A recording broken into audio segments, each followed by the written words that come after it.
না। দেখবে সবাই যে জগন্নাথ মন্দিরে ঢোকার সময় একটা বিশাল হনুমানজির একটা মন্দির আছে, একদম মন্দিরটা যখন তুমি মেন সিংহদুয়ারে ঢুকবে তার আগে দেখবে একটা বিরাট হনুমানজির মূর্তি আছে, সেখানে আমরা প্রণাম করে যাই। তো সেটা নিয়ে একটা ঘটনা বলি। হনুমানজি সেই সময় মানে পুরীতে ভীষণভাবে সমুদ্র আর কি জগন্নাথ দেবকে দর্শনের জন্য উদ্গ্রীব হয়ে থাকতো সব সময়। তো সেজন্য সমুদ্র কি করতো, মানে জগন্নাথ দেবের কাছে যাওয়ার জন্য এত উদ্গ্রীব থাকতো যে সে সর্বত্র মানে পুরী ধামকে ভাসিয়ে দিয়ে মন্দিরের উদ্দেশ্যে সবসময় পাড়ি দিত। তো এর জন্য ব্রুট সমুদ্রের এই রকম আবদারে মানে বলা যায় সমুদ্রের এইভাবে প্রভু ভক্তিতে সমস্ত ভক্তবৃন্দর মানে প্রবল অসুবিধার সম্মুখীন হলো। তারা কেউ মন্দিরে যেতেই পারে না, সব সময় সমুদ্র ভাসিয়ে নিয়ে যাচ্ছে, তার এত প্রভুকে দর্শনের মানে আকাঙ্ক্ষা। তো জগন্নাথ দেব ভাবলেন এর তো একটা উপায় করতেই হয়, সমুদ্রকে রোখা যায় কি করে। তিনি কি করলেন, তিনি স্বয়ং বজরংবলী হনুমানজিকে ডাকলেন।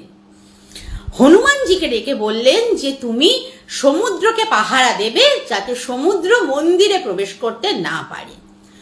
এইবার হনুমানজি তো জগন্নাথ দেবের আজ্ঞাকে যথাজ্ঞা বলে সমুদ্রকে পাহারা দেওয়া শুরু করেছে। এবার সমুদ্রেরও কম বুদ্ধি নয়, সে বলছে যে আজকে তো তুমি জানো না, আজকে তো জগন্নাথ দেব তোমার জন্য প্রচুর ভোগের আয়োজন করেছে, আর তুমি আজকে আমাকে এখানে পাহারা দিচ্ছ, প্রভু তোমার জন্য ভোগ নিয়ে বসে রয়েছে, তুমি তাড়াতাড়ি মন্দিরে যাও, তুমি এখানে কেন আজকে? তুমি আজকে আমাকে পাহারা দিতে হবে না, তুমি মন্দিরে গিয়ে প্রভুর ভোগ খাও, প্রভু আজকে তোমার জন্য ভোগ নিয়ে মানে অপেক্ষা করছি। আর হনুমানজি তো মানে প্রবল খুশি, তিনি বলছেন প্রভু আমার জন্য ভোগ নিয়ে অপেক্ষা করছে, তাহলে তো আমাকে এক্ষুনি মন্দিরে যেতে হবে। সে তো দৌড় লাগিয়েছে মন্দিরের উদ্দেশ্যে।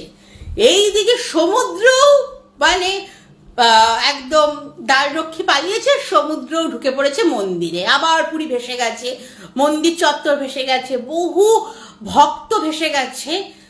জগন্নাথ দেব তো প্রচন্ড রেগে গেছে, বলছে তুমি এরকম কাজ করলে? বলছে প্রভু আপনি তো আমাকে মানে এরকম ভোগের কথা, আপনি নাকি আমার জন্য ভোগ নিয়ে বসে রয়েছেন, তাই আমি।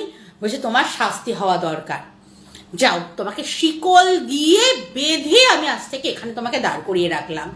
সেজন্য মন্দিরের ঠিক সামনে শিকল দিয়ে বেঁধে দাঁড়িয়ে থাকে হচ্ছে হনুমানজি, তাই সমুদ্রের জল পুরী মন্দিরের ভেতর আর কোনো দিনও প্রবেশ করতে পারেনি। এই ছিল আজকের গল্প। আর মাঝখানে আর একটা ঘটনা হয়েছিল, যখন অযোধ্যার রাম মন্দির আর কি হচ্ছে, তখন তো সেই মন্দিরের ভেতরে থাকে কানপাতা হনুমানজি, আমি তখন গেছি তার কাছে, আমি সেখানেও যাই, সে কান পাতা হনুমানজি, তার কানে কানে মনের কথা বলতে হয়। দেখছি তাকেও শিকলে বেঁধে ঠেঁধে রেখেছে আষ্টে পিষ্টে। তা বলছি কি ঘটনা, তাকে এরকম আষ্টে পিষ্টে বেঁধে রাখা হয়েছে কেন? বাইরের হনুমানজি তো সে তো জানি এরকম কীর্তিকলাপ করেছিল, বলছে আর বলবেন না, এও মানে ভয়ঙ্কর কীর্তি করে বেরিয়েছে, সেই এখানের খাবার তার পছন্দ হয়নি জন্য সে অযোধ্যা ধামে চলে গেছে। বাপরি বলছে দারুণ দারুণ, বলছে সে রাম মন্দির হচ্ছে, রামের নাম করতে সে অযোধ্যা ধামে চলে গেছে, এখানের খাওয়ার পছন্দ হয়নি, জগন্নাথ দেব হিড় করে ওকে টেনে এনে মন্দিরে শিকল দিয়ে বেঁধে রেখেছে। বলছে তাহলে একটু ভালো মন্দ খেতে দিন। বলছে পুরীর মন্দিরের খাবার যার পছন্দ না হয় তার কি হয়, কি করা যায় বলো? ওর এত মানে স্পর্ধা, ও চলে গেছে, যেই শুনেছে রাম মন্দির হচ্ছে অযোধ্যায়, ওখানে খাবারের জন্য পালিয়েছে। তখন আবার জগন্নাথ ওকে টেনে এনে এখানে শিকল দিয়ে বেঁধে রেখেছে। বলছি শিকল খুলবে না? তো এবার যখন পুরীতে আমি লাস্ট টাইম গেলাম, দেখলাম শিকলটার খোলা হয়ে গেছে, আমি একটু শান্তি পেয়েছি আর কি, যে মানে ওকে তার মানে ভালো এখানকার খাবার ওর পছন্দ হচ্ছে। ও নাকি এই শিকল বাঁধার পর মানে রাগ করে নাকি 2-3 দিন খায়ও নি, এখানের খাবার নাকি ওর এত অপছন্দ হয়েছে।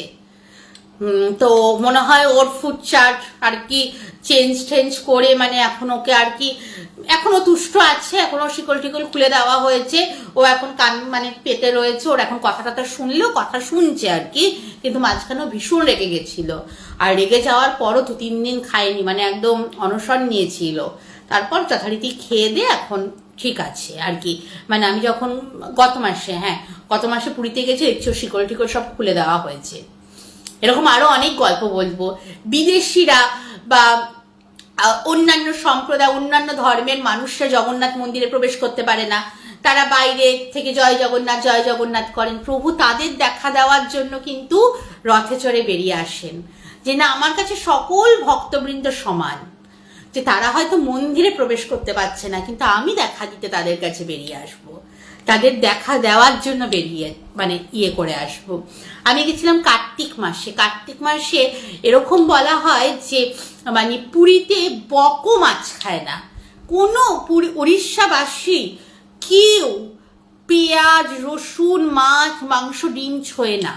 এবং কার্তিক পূর্ণিমার দিন হচ্ছে পুরীতে সবচেয়ে বড় দিন, কারণ সেই দিন পুরীর রাজা নাকি সমুদ্রে বাণিজ্য তরি কি বলে আর কি ছেড়েছিল, সেজন্য ওই দিন ভোর 3টে থেকে সব মানুষ উঠে যায়, উঠে গিয়ে তারা সমুদ্রের পাড়ে বা অনেকে নদীর পাড়ে বা পুকুরের পাড়ে ফানুস ওড়ায়, প্রদীপ জ্বালায়, এবং তার সঙ্গে সঙ্গে আরো অদ্ভুত ঘটনা, তারা প্রত্যেকে এরকম করে ছোট ছোট কলার যে ডিঙা বানিয়ে তাতে প্রদীপ জ্বালিয়ে সমুদ্রে ভাসিয়ে দেয়। এইটা ভাসিয়ে দিলে তাদের নাকি প্রচন্ড মাসটা প্রত্যেক বছর শুভ যায়।